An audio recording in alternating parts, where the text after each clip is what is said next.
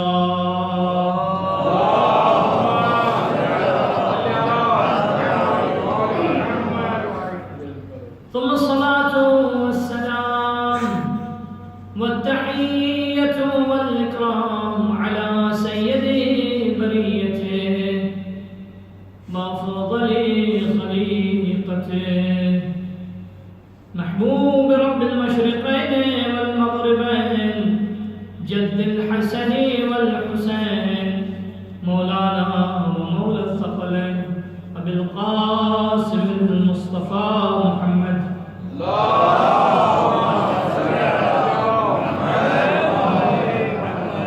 وعلى آل بيته الطيبين الطاهرين المعصومين المنتجبين المطهرين الذين أذهب الله عنهم الرجس وطهرهم تطهيرا.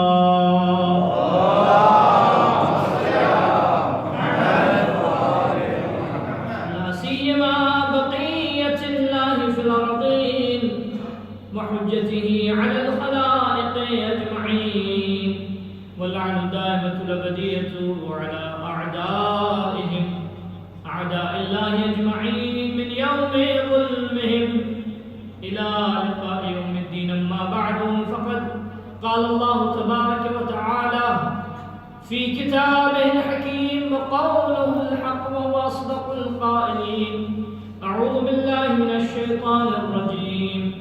بسم الله الرحمن الرحيم. قال موسى لقومه استعينوا بالله واصبروا إن الأرض لله يورثها من يشاء من عباده والعاقبة للمتقين. صدق الله وصدق رسوله الكريم والأئمة المعصومون ذو الحمد والآله.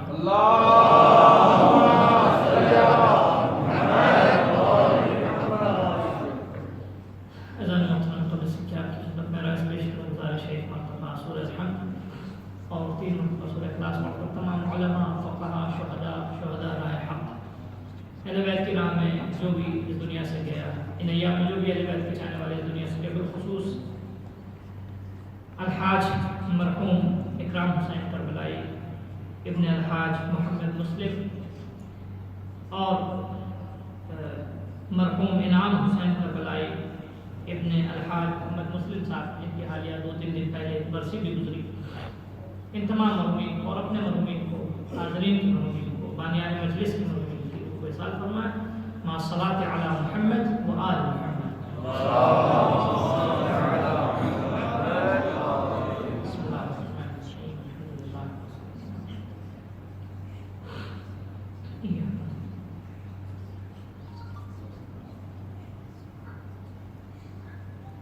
بسم اللہ بسم اللہ.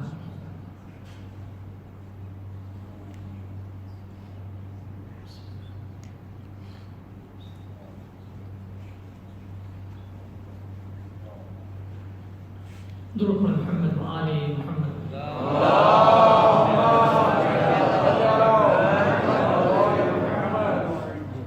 سورہ اعراف کی 128ویں آیت کہ عموماً جالس رسالہ ثواب کے لیے اسی آیت کو، اور عنوان بھی وہی رہتا ہے، میں میں بھی آپ کی خدمت میں پیش کروں گا۔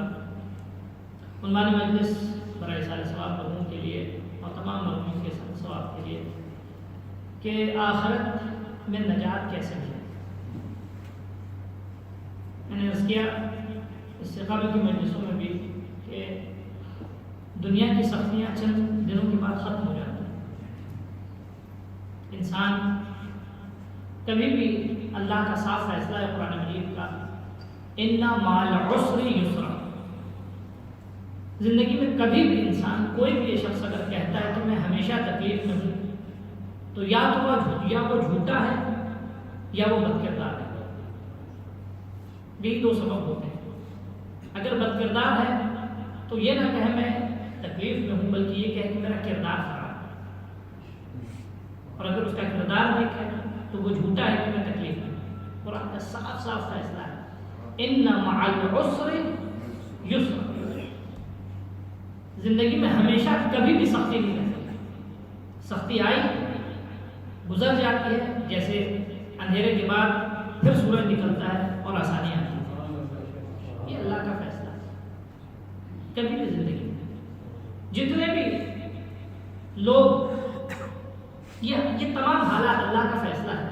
کبھی بھی کسی کی ایک حالت ہمیشہ باقی نہیں رہتی، مگر یہ کہ وہ اس شرط کے مطابق ہو کہ جو اللہ نے معین کی۔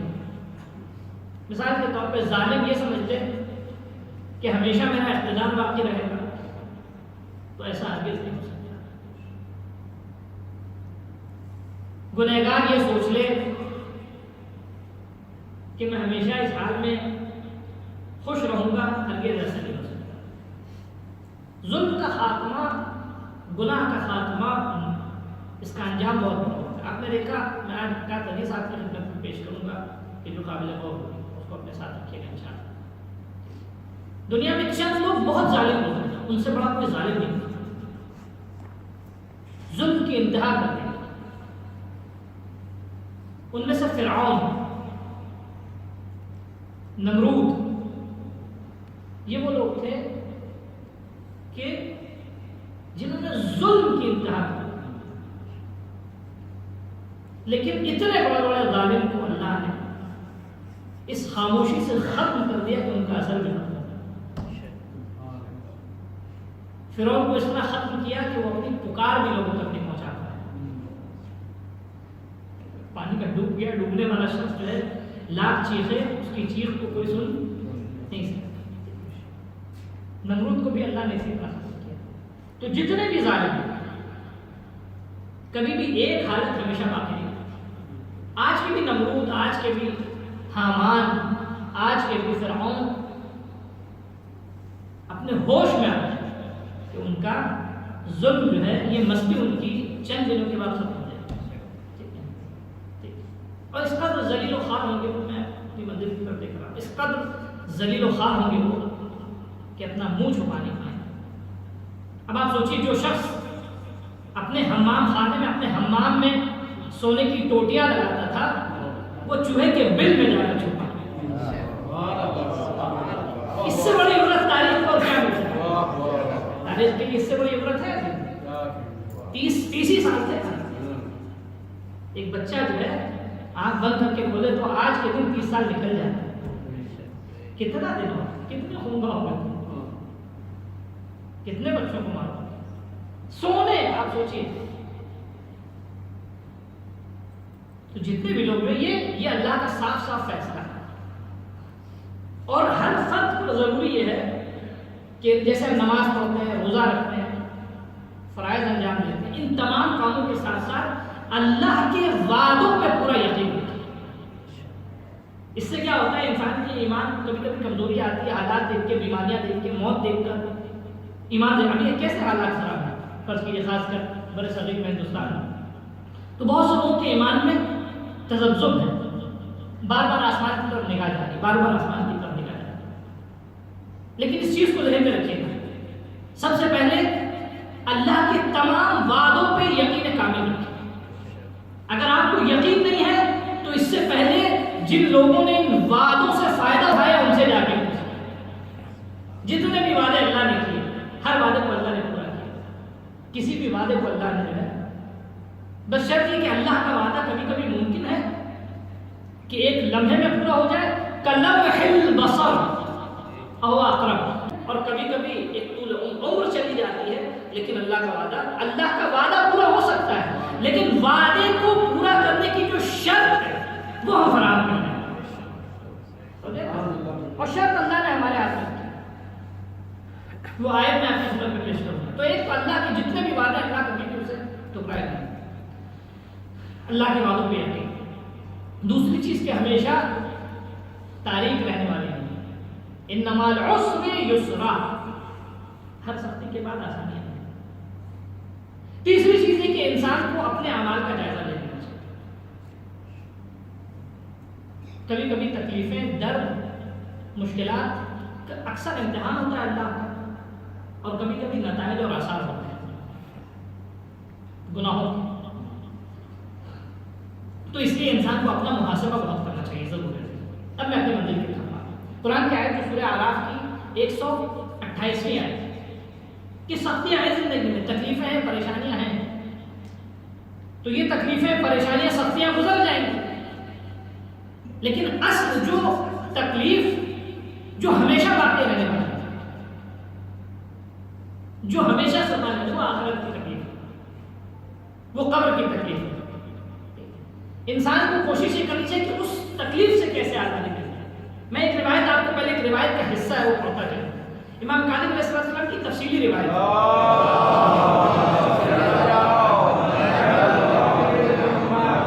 راوی نے امام سے سوال کیا، تو تفصیلی روایت ہے جس کا کچھ حصہ میں آخر میں عرض کروں گا آپ کی خدمت میں کہ آخرت کی تکلیف کیسی ہے وہ سنیے۔ امام فرماتے ہیں کہ آپ کو ڈرا نہیں رہا ہوں بلکہ اپنے لیے نصیحت دی، یہ نہ سوچیے گا کہ ڈرانے کے لیے کیا ہے، لیکن ان چیزوں کو سننا ضروری ہے۔ امام کہتے ہیں کہ 7 لوگ ایسے ہیں کہ جو سب سے پہلے جہنم میں ہیں۔ وہ 7 لوگوں نے میں عرض کروں گا بعد میں۔ اس کے بعد جن میں 2 لوگ ایسے ہیں، بلکہ 7 جہنم میں کئی ایک طبقات ہیں، کئی ایک لیئر ہیں۔ ایک لیئر کا نام ہے، ایک جہنم کے تہہ کا نام ہے سقر۔ قرآن مجید کہتے ہیں ما سلککم فی سقر، جہنم میں جو لوگ جائیں گے اہل بہشت اوپر سے ان سے پوچھیں گے کہ تم سقر میں کیوں گئے، تو پھر وہ قرآن کی آیت ہے، آپ اس آیت کو دیکھیے گا، اور ان چند سبب بتائے کہ یہ ہم یہ نہیں کرتے تھے، یہ نہیں کرتے تھے، یہ نہیں کرتے تھے، اس لیے ہم سقر میں۔ تو جتنے لوگ بھی سقر میں جائیں گے ان میں 7 لوگ سب سے پہلے سقر میں جائیں گے۔ وہ کون 7 لوگ ہیں یہ میں عرض کروں گا بعد میں، پہلے سقر ہے کیا یہ سنیے، اور پھر اس سے اندازہ ہوگا کہ دنیا کی تکلیف کتنی جلدی ختم ہو جاتی ہے، اور دنیا کی تکلیف ہیج ہے۔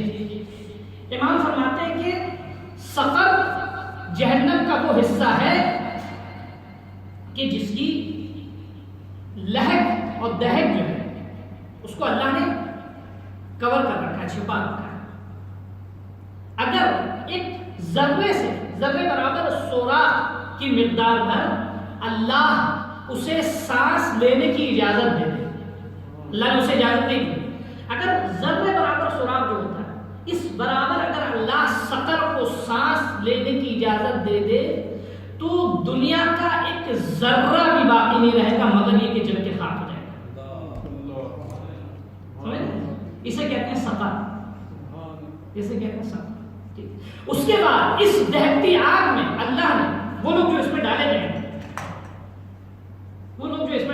اس دہتی آگ میں، ان دہتی آگ کے ساتھ ساتھ اللہ نے ایک زہریلے سانپ کو بھی، افعی کہتے ہیں اژدہا، ایک اژدہے کو اس میں رکھا ہے کہ جو مسلسل اس کی آگ اندر نہ صرف آگ کی خاصیت ہے، آگ اتنی بدبودار ہوگی، اتنی تکلیف دہ ہوگی، اتنا تعفن ہوگا اس میں کہ اس میں جو لوگ آگ سے جلیں گے اس کے ساتھ ساتھ صرف اس کا تعفن جو ہے وہ مرنے کے لیے کافی ہوگا اور اذیت کے لیے کافی ہوگا۔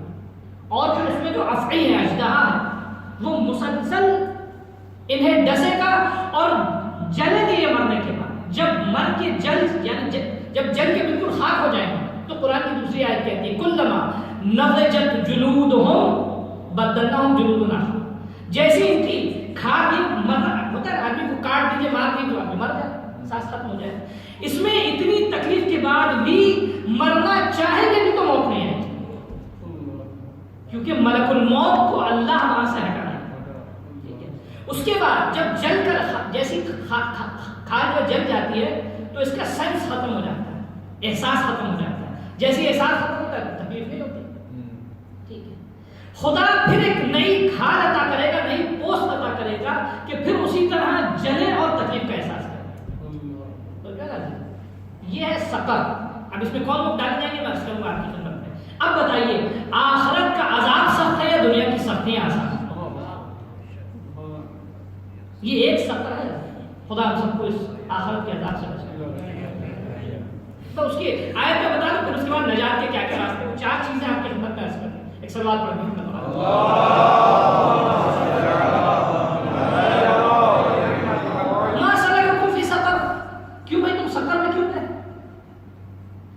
اہل بہشت تم سے پوچھیں گے، کیونکہ جنت میں جو لوگ ہیں ان کو اللہ دکھائے گا کہ دیکھو تم کہاں ہو اور کہاں سے بچے ہو. تو وہ لوگ جواب دیں گے لم نکو من المصلین. انشاءاللہ سب یہاں اہل نماز رکھتے ہیں. سقر میں کون جائے گا؟ وہ جواب دیں گے کہ لم نکو من المصلین، ہم نماز نہیں پڑھتے. جو بھی بے نمازی ہے وہ دنیا کی سختی سے نہ ڈرے، آخرت کی سقر سے ڈرے. دوسری چیز لم نکو نطعم المسکین، ہم غریبوں اور مسکینوں کا خیال نہیں رکھتے. عزیزوں پہلے عرض کرتا، میں نے 12 عرض کیا، غریبوں اور مسکینوں کے لیے پیسے سے زیادہ دل چاہیے. پیسے کی کثرت سے زیادہ دل چاہیے. آپ کو پیسہ نہ ہو کوئی مسئلہ نہیں، جس کے پاس پیسہ نہ ہو دل ہو تو وہ اگر خود نہیں دے گا تو کہیں نہ کہیں سے ضرورت مند کے لیے راستہ فراہم کرے گا.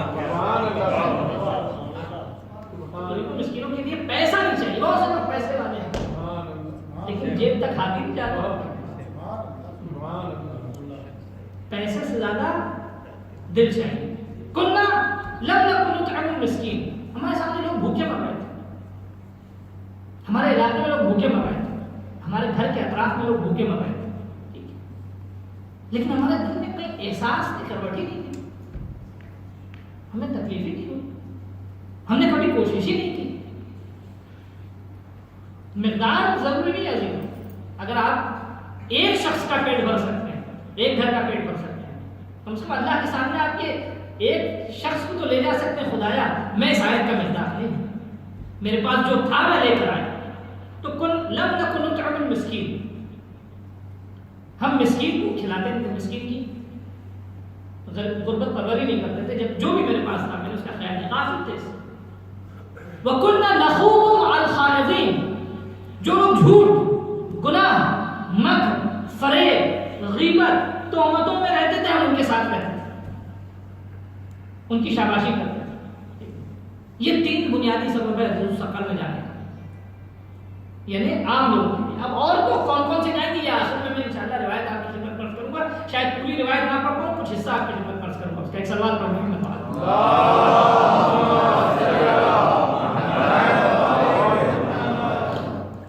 آخرت کی نجات کے لیے آج میں 4 راستے آپ کی خدمت میں پیش کروں گا. سب سے پہلا راستہ اور دوسرا راستہ. سب سے پہلا راستہ یہ کہ اللہ اور اس کے رسول پہ ایمان کو صحیح کرنا. آپ نے ایک بہت سمپل سی بات ہے. قرآن کی آیت کیا ہے؟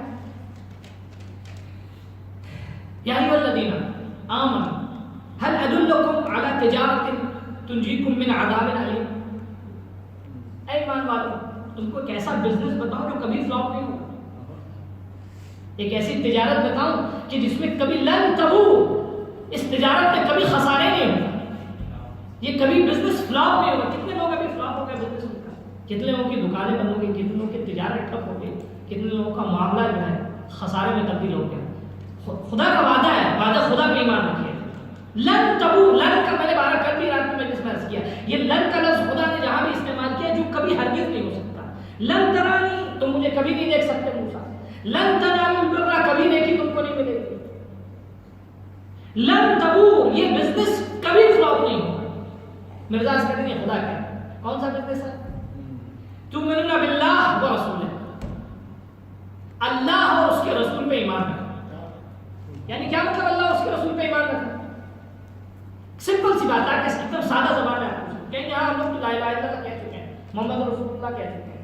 نہ عزیزوں، زبان سے نہیں، میدان عمل میں ایمان کا ہمیشہ بات کریں. یہ بہت امپورٹنٹ. کبھی زبان پہ شکوہ نہ لانا. توحید، مولا کائنات سے کسی نے پوچھا کیا ہے توحید بتائیے، تو آپ فرماتے ہیں لا تتوہمہ ولا تتہمہ. کبھی خدا کو اپنے وہم میں نہ لانا اور کبھی خدا پہ تہمت نہ لانا. تہمت نہیں لگانے کا کیا مطلب؟ خدا میری زندگی میں سختی آنی تھی، ہمیں کو پریشان ہونا تھا، ہمیں کو مشکلات، ہماری زندگی میں مشکلات تھی، ہمیں ادھر جانا تھا، ہمارے بھائی کو جانا تھا. نہ، دنیا میں کوئی بھی زندہ رہنے کے لیے نہیں آیا. یاد رکھیں، میں بہت اہم ہوتا ہے، جتنے بھی لوگ، یہ جہاں جہاں آواز جاری جو بھی سن رہا ہے، جتنے بھی لوگ ان حالات میں اس وبا کے شر سے دنیا سے جا رہے ہیں، یقیناً ان کے گھر والوں کو درد ہے، ان کے گھر والوں کو تکلیف ہے، پریشانی ہے. کسی کا باپ چلا گیا، کسی کا بھائی چلا گیا، کسی کا بیٹا چلا گیا، کسی کا چھوٹا بچہ چلا گیا، یعنی کسی کی بہن چلی گئی، کسی کی زوجہ چلی گئی. جتنے بھی لوگ گئے اس وبا کے شر سے گئے، خدا ہر ایک کو شہید کا درجہ عطا کرے گا. یہ جذبات میں نہیں کہہ رہا ہوں، یہ خدا جتنے جو بھی لوگ زلزلے میں جو لوگ جاتے ہیں وہ بھی شہید کا درجہ رکھتے ہیں. ہاں، وہ جنگ میں شہید ہونے والے شخص کا جو احکام ہے وہ اس پہ نہیں آئے گا، لیکن جتنے بھی لوگ ان طبیعی آسمانی وباؤں کے سبب جاتے ہیں، اگر دین خدا پہ ہے تو ان کو درجہ شہادت ملے گا. ٹھیک ہے، تو یہ یعنی کوئی معمولی بات نہیں ہے. ایک ایک شہید کا، میں یہ ایک اور بھی اضافہ کرتا ہوں دوسری روایت سے، ایک ایک شہید 70 نسلوں کی شفاعت کرے گا. اب بتائیے، جتنے بھی لوگ اپنے ایمان کو ضعیف نہ کریں. اللہ کے ایمان کا مطلب یہ اللہ کے بارے میں شکوہ نہ کرے کہ خدا نے میرے عزیز کو جانا تھا، میرے بھائی کو جانا تھا. میدان عمل میں، بازار میں جائے تو خدا پہ ایمان ہو، محراب میں ہو تو خدا پہ ایمان ہو، گھر میں رشتہ داروں کے ساتھ رہے تو خدا پہ ایمان ہو، معاملات میں خدا پہ ایمان ہو، گفتگو میں خدا پہ ایمان ہو، ہر لمحے میں زندگی میں خدا پہ ایمان. تؤمنون باللہ و رسولہ، اللہ اس کے رسول پہ ایمان. دوسری شرط، خالی اللہ اس کے رسول پہ ایمان کافی نہیں ہے، وہ اللہ پوری دنیا کی ایک بڑی آبادی چلی گئی جنت کے لیے دعوے دار بن جائے گی. دوسری شرط بہت اہم ہے، اس کے لیے وہ حدیث میں آپ کی خدمت عرض کروں گا اور میں جس پہ ختم ہو کے تو انشاءاللہ باتیں باتیں آئیں گا. دوسری شرط ولایت اہل بیت پہ ثابت قدم کرنا. اگر ولایت اہل بیت پہ ثابت قدم نہیں ہے انسان، تو صفا و مروہ اور رکن و مقام کے درمیان کوئی اسے مار کر شہید کر دے، پھر بھی لم یشم ریحۃ الجنہ، رائحۃ الجنہ. سال بھر زندگی میں روزے رکھے، مستقل رائحۃ. وہ روایت آپ کی خدمت میں عرض کر رہا ہوں، بہت اہم روایت، شاید آپ نے کبھی نہیں سنی ہو. اب میں اس میں توضیح تشریح نہیں کروں گا روایت کی، صرف اس کے جو ارکان ہے وہ بیان کر دوں گا، تو تشریح توضیح آپ کا کام ہے، سمجھنا بھی آپ کا. ایک صلوات پڑھنا.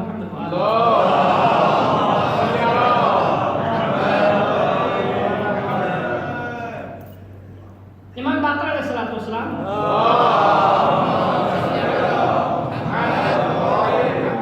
صحیح روایت ہے. اس کے بعد چھٹے امام سے بھی روایت ہے، ساتویں امام سے جو روایت ہے اسحاق بن عمار سیرفی، یہ آتے ساتھ، یہ روایت تو لانی، اس کے چند حصے کو آپ کی خدمت میں عرض کروں. یہ آتے امام کی خدمت میں عرض کرتے ہیں کہ مولا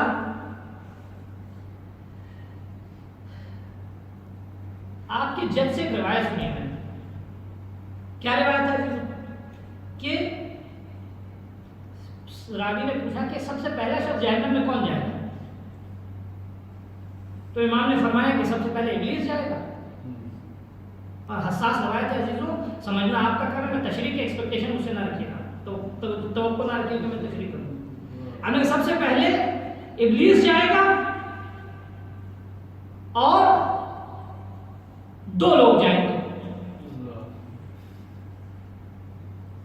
تو اب راوی جو ہے وہ کیا ہمارا جیسا مزاج رکھتا تھا،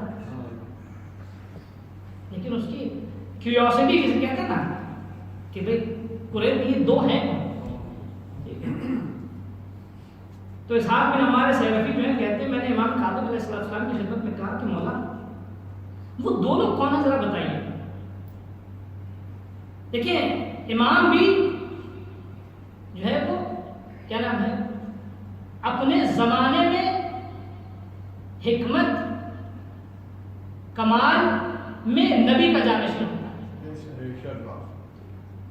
کوئی بھی بات امام ایسی نہیں کریں گے کہ جس سے کل تاریخ اس سے سوء استفادہ کر سکے. ہاں لیکن جتنے بھی عقل مند ہوں گے وہ سمجھ جائیں گے. آپ کوئی بھی بات کہیے یہاں کسی کے سامنے, اگر آپ صاحب شعور صاحب عقل ہیں ٹھیک ہے, تو آپ کا خطاب وہی سمجھے گا جو عقل رکھتا ہے. امام نے یہ خطاب عقل مندوں کے لیے کیا, جس کے پاس عقل ہوگی وہ سمجھ جائے گا. تو مولا یہ بتائیے کہ وہ دو لوگ کون ہیں؟ میں نے تو بہت کچھ سنا ان دونوں کے بارے میں, میں چاہتا ہوں آپ بھی بتائیے. تو امام نے مستقل کنارے سے بات کی, کہا کہ پہلے کی مثال جو ہے وہ بنی اسرائیل کے گوسالے کی ہے اور دوسرے کی مثال سامری کی. سامری نے گوسالے کے ذریعے تو لوگوں کو گمراہ کیا تھا, گوسالے میں آواز جان دی تھی, وہ بول رہا تھا, وہ بنی اسرائیل گمراہ ہو گیا. جناب اسحاق بن عمار سیرفی کہتے ہیں کہ مولا تھوڑی اور وضاحت کر دیں. فرماتے ہیں کہ امام فرماتے ہیں قسم خدا کی ان دو لوگوں نے کچھ لوگوں کو مسیحی بنایا, کچھ لوگوں کو یہودی بنایا, کچھ لوگوں کو مجوسی بنایا. عمار اسحاق کہتے ہیں, اسحاق بن عمار کہتے ہیں مولا تھوڑی اور وضاحت کر دیں. تو جو چاہتا اب سنیے امام نے جو وضاحت کی یہ بہت امپورٹنٹ ہے. اس کے بعد اب شاید ضرورت نہیں تھی کچھ اور پوچھنے کی. امام فرماتے ہیں کہ تین لوگ ایسے ہیں,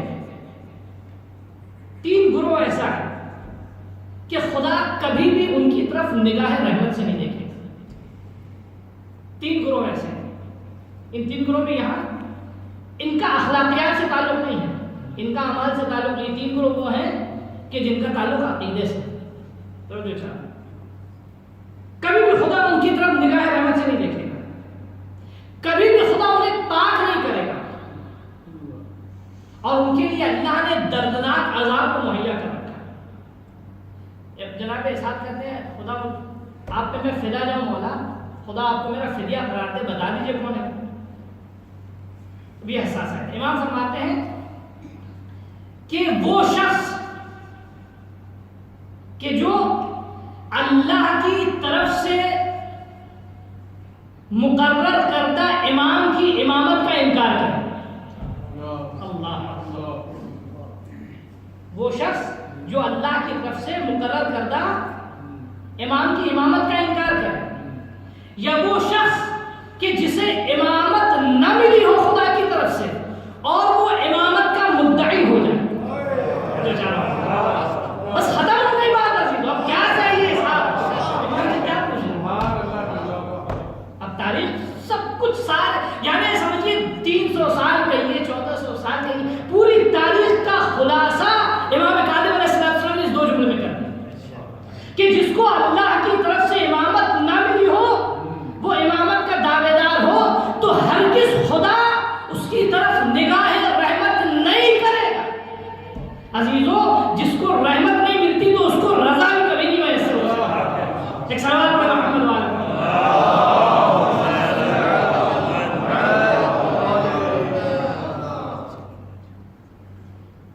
تیسرا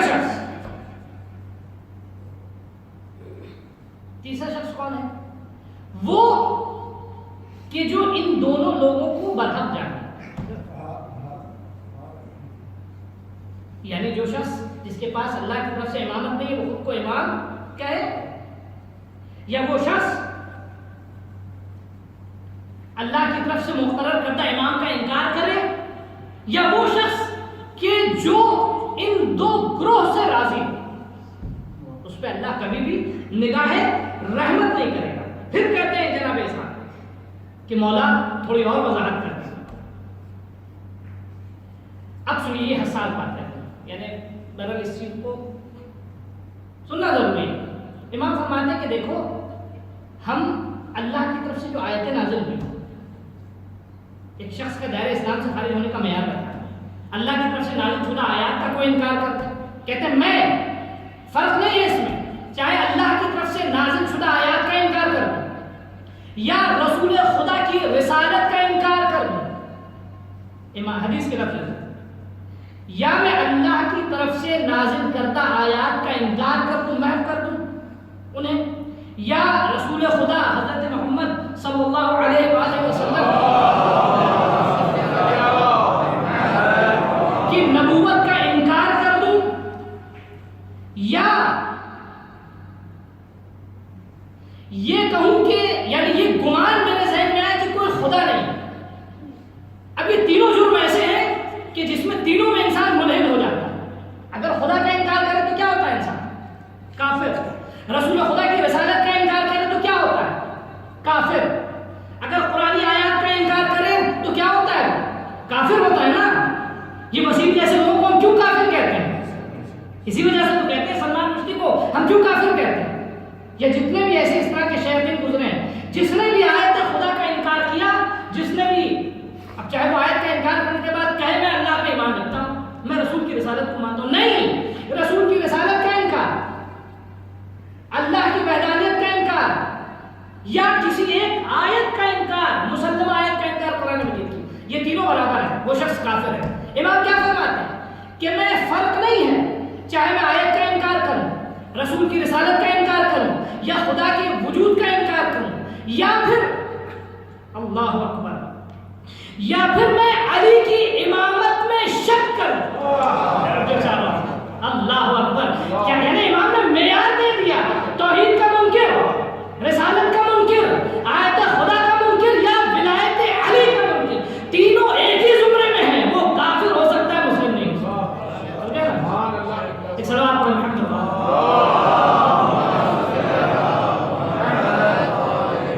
اب نہیں سمجھ، اب شاید کسی چیز کی ضرورت ہی نہیں.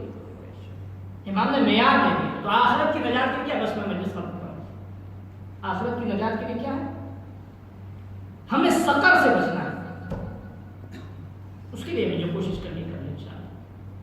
اور وہ 3 آیت قرآن کی آیت کو پڑھیے گا، جائیے گا گوگل میں سرچ کیجیے گا کہ قرآن میں سقر کا لفظ کہاں، کون کون سے لوگ سقر میں جائیں گے. اللہ ہمیں شر سے محفوظ رکھے انشاءاللہ. اذان ہوتا ہوں بس چند جملے مسائل کے. جمعہ کا دن ہے.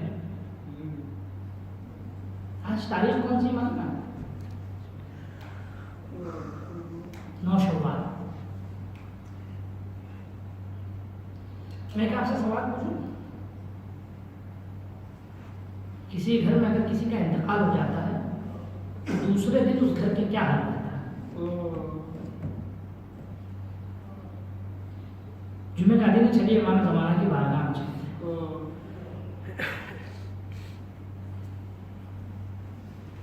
آنکھوں کو بند کیجیے، اپنے آپ کو امام کے حضور میں لے کے چلیے.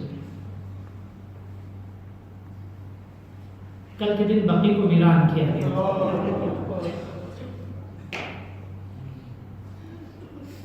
بعد میں امام زمانہ میں چلتے کہتے ہیں مولا معافی چاہیں کہ ہم آپ کی خدمت میں تعزیت پیش کرتے ہیں.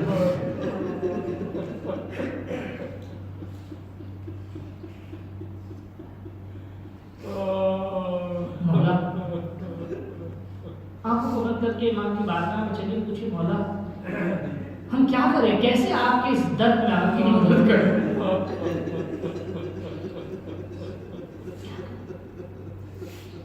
مولا ہمیں تو آپ کے جد علی مرتضیٰ کا ایک جملہ یاد آتا ہے کہ آنسو بید جزا واصبر علی ہاتھ وفی العین قضا وفی الحلق شجا. مولا جب آپ کے جد علی مرتضیٰ کی مصیبتیں آئی نا تو انہوں نے جملہ کہا کیا میں کٹے ہاتھوں سے حملہ کروں یا میں صبر کروں جبکہ میری آنکھوں میں خار ہے اور میرے گلے میں ہڈی ہے. میں فاطمہ پہ ستم دیکھ رہا ہوں.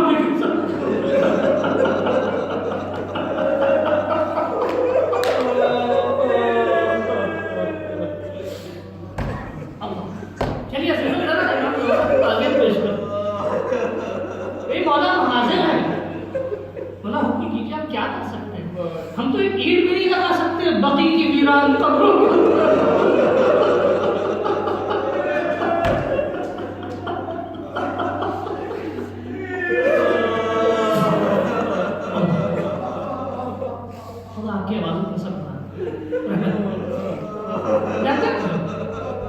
تھوڑا سا دل کو اپنے لے کے چلیے. میں تو نہیں سمجھتا اگر آنکھوں کو بند کر کے اپنے سامنے اگر ولی نعمت کو تصور بھی کروں تو مجھے خون سے لال سرخ آنکھیں نظر آئیں گی کہ جو کل سے مستقل گریا کر رہے ہیں.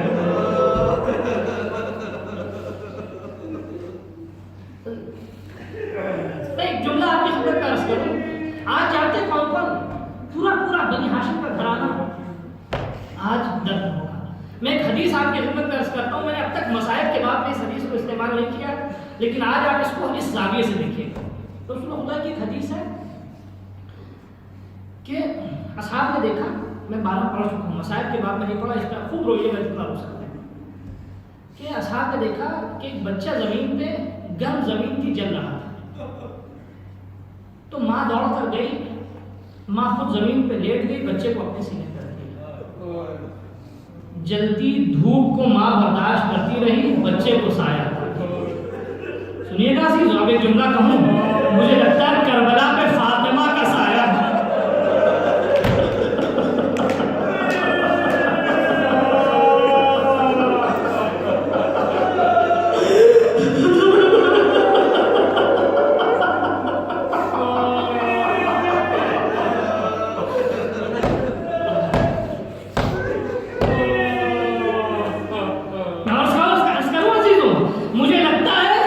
نجم کا ماں نہیں تھی, لیکن جس طرح زندگی میں شہزادی نے لمحہ بھر بھی علی کی نصرت سے گریز نہ کیا, آج بھی شہزادی کا سایہ ہے علی کے روضے پر. اے علی میں آپ کے روضے کو منہدم نہیں ہونے دوں. سنو گے عزیزوں, مجھے لگتا ہے امام رضا کے روضے پہ فاطمہ کا سایہ ہے. اے بیٹا رضا میں تمہارے روضے کو منہدم نہیں ہونے دوں. مجھے لگتا ہے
تمام اہل بیت کے چاہنے والے جو اس دنیا سے گئے ہیں, یوم جمعہ جو ان ایام میں دنیا سے گئے ہیں, خاص کر مرحوم مغفور جن کے لیے اس مجلس سے سارے ثواب کو برپا کیا گیا, اور تمام حاضرین کی مرحومین کہ جو اس دنیا سے گئے ہیں, خدایا تمام لوگوں سے اپنی قبر اور آخرت کی سختیوں کو کم فرما.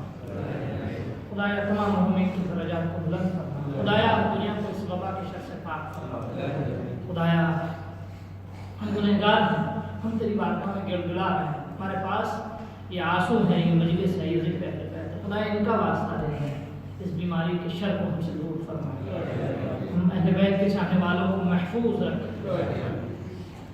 خدایا ہماری اس بیماری سے محفوظ رہنے کو اور ہمارے تحفظ کو دنیا کے لیے ایمان اور ہدایت کا ذریعہ قرار دے۔ والد معبود حق کی راہ میں جتنے بھی انقلاب ہوئے خدایا ان تمام انقلابوں کو باقی رکھ، خدایا تمام ظالموں کو ذلیل و خوار و رسوا فرما، تمام مظلوموں کی حمایت فرما۔ فلسطین، پالستین، بحرین، یمن، دنیا میں جہاں بھی اہل بیت کے چاہنے والے مظلوم ہیں، ظالموں کو ستم میں ہیں، جس طرح کا بھی ستم ہے خدایا ان سے ستم کو دور فرما۔